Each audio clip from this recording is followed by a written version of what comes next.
हाँ तो दोस्तों, इस वीडियो के अंदर हम इलेक्ट्रोफोर्स के आईपीओ के बारे में बात करेंगे और जानेंगे कि इस आईपीओ के अंदर आपको कितना लिस्टिंग गेन मिल सकता है और आपको इस आईपीओ के अंदर अप्लाई करना चाहिए या नहीं। चलिए शुरू करते हैं। तो देखिए, सबसे पहले हम ये जानेंगे कि ये कंपनी क्या काम करती है। तो देखिए, जो कंपनी है 2010 में ये कंपनी स्टार्ट हुई है, यानी कि लगभग 12 से 13 साल ये कंपनी को स्टार्ट हुए हो चुके हैं। तो देखिए, जो कंपनी की अगर हम बात करेंगे तो मेटल से रिलेटेड यहाँ पे जो भी कंपोनेंट्स होते हैं वो ये कंपनी हमें यहाँ पे बनाती हुई नजर आती है। और जिसके अगर हम यहाँ पे अगर हम मेन यूसेज की अगर हम बात करेंगे तो इलेक्ट्रॉनिक इंडस्ट्री हो गई, लाइटनिंग इंडस्ट्री हो गई, तो इसके अंदर इसका मेन यूसेज किया जाता है। तो उसके रिगार्डिंग यहाँ पे जो भी मेटल कंपोनेंट्स होते हैं वो ये कंपनी हमें यहाँ पे बनाती हुई नजर आती है। अगर हम यहाँ पे कंपनी के ग्रोथ की अगर हम बात करेंगे, यानी कि कैसे ग्रोथ आएगी, तो देखिए, अगर इलेक्ट्रॉनिक प्रोडक्ट की डिमांड बढ़ेगी, लाइटनिंग प्रोडक्ट की डिमांड अगर इंडिया में बढ़ेगी, तो उसके हिसाब से यहाँ पे जो कंपनी के मेटल कंपोनेंट्स की डिमांड है वो हमें यहाँ पे बढ़ती हुई नजर आएगी। लेकिन देखिए, अगर हम बिजनेस मॉडल की अगर हम बात करेंगे तो B2B वाला बिजनेस मॉडल हमें यहाँ पे नजर आता है। यानी कि यहाँ पे जो कंपनी के कस्टमर्स की अगर हम बात करेंगे, जो बड़ी बड़ी कंपनीज होती है जो इलेक्ट्रॉनिक प्रोडक्ट बेचने का काम करती है, लाइटनिंग प्रोडक्ट बेचने का काम करती है, तो वो नॉर्मली अगर हम देखेंगे उनका बार्गेनिंग पावर काफी ज्यादा रहता है। तो कहीं ना कहीं देखा जाए तो यहाँ पे जो कंपनी के मार्जिन के नंबर रहेंगे वो मेरे ख्याल से यहाँ पे काफी कम रहेंगे। और अगर भले ही यहाँ पे आने वाले टाइम पे कंपनी का रेवेन्यू का नंबर हमें अच्छे तरीके से बढ़ता हुआ नजर आएगा, लेकिन ऑपरेटिंग लेवरेज का जो हमें जो नंबर प्ले आउट होता हुआ नजर आता है वो मेरे ख्याल से ये कंपनी के अंदर हमें प्ले आउट होता हुआ नजर नहीं आएगा।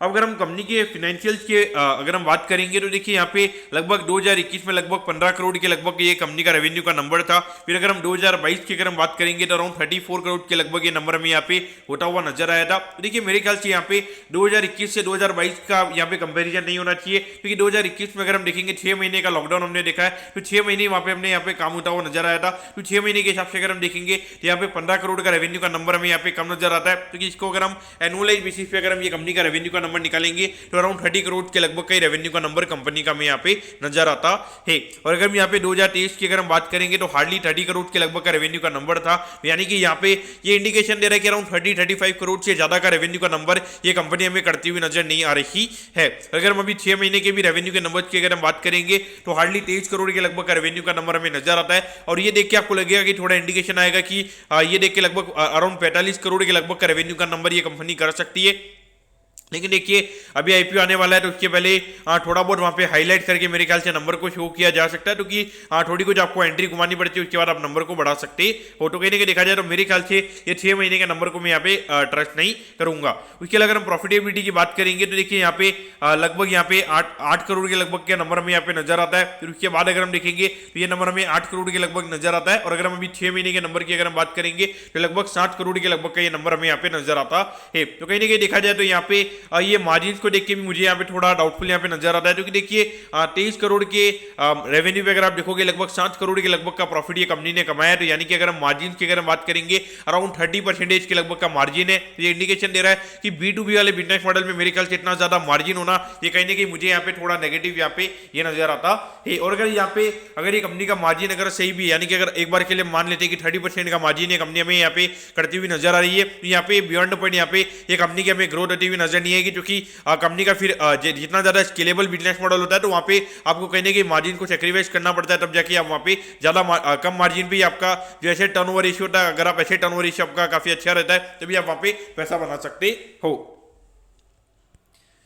अब अगर यहाँ पे आईपीओ की डिटेल्स के बारे में अगर हम बात करेंगे तो देखिए, 19 तारीख को ये आईपीओ में स्टार्ट होता हुआ नजर आएगा और 21 तारीख को ये आईपीओ में क्लोज होता हुआ नजर आएगा। यहाँ पे 93 के कट ऑफ प्राइस पे ये कंपनी में शेयर देती हुई नजर आ रही है। 1200 शेयर्स का यहाँ पे लॉट नजर आता है, यानी कि एक लॉट को अप्लाई करने के लिए यहाँ पे लगभग 1,11,000 रुपए आपको यहाँ पे लगने वाले हैं। अगर हम यहाँ पे टोटल आईपीओ साइज की अगर हम बात करेंगे तो देखिए, अराउंड 80 करोड़ के लगभग का आईपीओ में यहाँ पे नजर आता है। और जिसमें अगर हम यहाँ पे रिटेल कोटा की अगर हम बात करेंगे लगभग 50% के लगभग का रिटेल कोटा है, यानी कि मान के चलिए कि लगभग यहाँ पे 40 करोड़ के लगभग का रिटेल कोटा में यहाँ पे कंपनी का नजर आता है।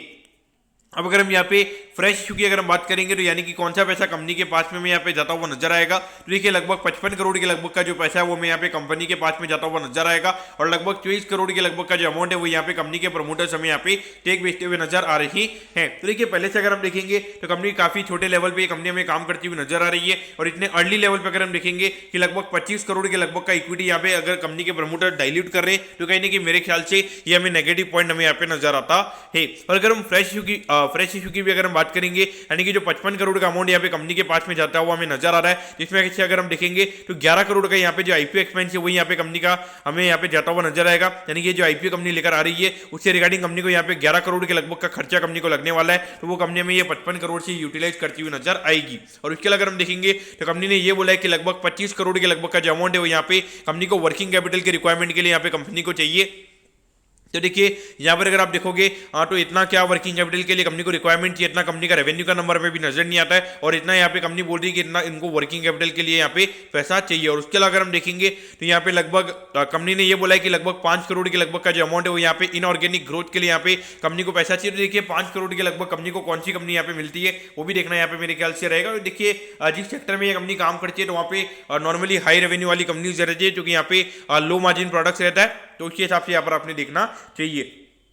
और इसके अलावा अगर हम देखेंगे तो कंपनी ने बोला है कि लगभग 13-14 करोड़ के लगभग यहाँ पे जनरल कॉर्पोरेट पर्पसेस के लिए यहाँ पे कंपनी को पैसा चाहिए। तो यहाँ पर अगर आप देखोगे तो ऐसा नहीं है कि 55 करोड़ को यहाँ पे हाई ग्रोथ के लिए हमें पैसा यूज होता हुआ नजर आएगा। मेरे कहने का मतलब ये, अगर आप देखोगे 55 में से लगभग 13 करोड़ का यहाँ पे जनरल कॉर्पोरेट कंपनी ने बताया और 11 करोड़ यहाँ पे आईपीओ से रिलेटेड कंपनी का एक्सपेंस लगने वाला है। तो यहाँ पे 24 करोड़ अगर आप देखोगे तो सीधा में यहाँ पे जाते हुए नजर आएंगे। तो कहीं ना कहीं देखा जाए तो यहाँ पे एक बहुत बड़ा रेड अलर्ट यहाँ पे हमें आईपीओ के अंदर नजर आता है।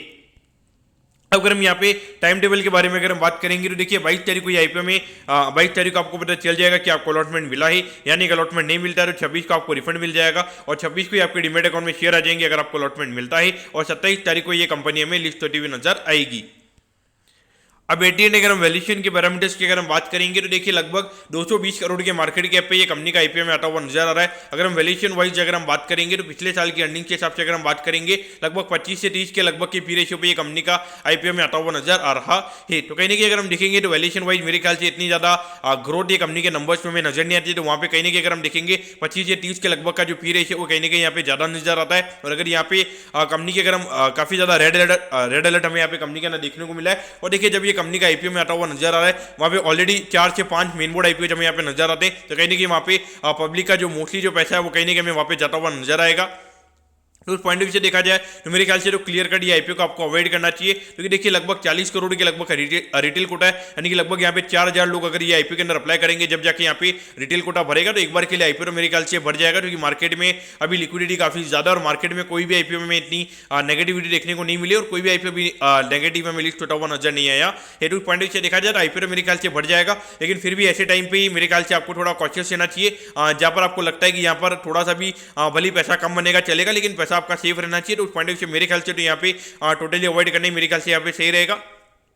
लेकिन एक बार के लिए ये कंपनी को रडार पे रख सकते हो, लेकिन मेरे ख्याल से तो इतना कुछ सेंस बनता नहीं है, क्योंकि अगर कंपनी का जो ऑब्जेक्टिव है यानी कि जो 55 करोड़ यहाँ पे कंपनी रेस कर रही है तो वहाँ पे कुछ मुझे ऐसा लगता है कि वहाँ पे कंपनी कुछ ऐसी जगह पैसा डाल रही है कि वहाँ पे कंपनी लगभग उससे 10 से 11 करोड़ का एडिशनल प्रॉफिट वहाँ पे कंपनी कमा सकती है। तो ऐसा मुझे यहाँ पे लगा नहीं है, तो उस पॉइंट से मेरा तो यहाँ पे क्लियरली अवॉइड करूंगा और मैं इस कंपनी को बाद में भी देखने वाला नहीं हूँ। तो दोस्तों मैं कहता हूँ कि इलेक्ट्रोफोर्ज के आईपीओ के बारे में आपको सब कुछ समझ में आ गया होगा। अगर आपकी कोई भी क्वेरीज है आप कमेंट कीजिए, मैं जरूर आपके कमेंट पर रिप्लाई करूंगा। ओके दोस्तों, thank you, have a nice day.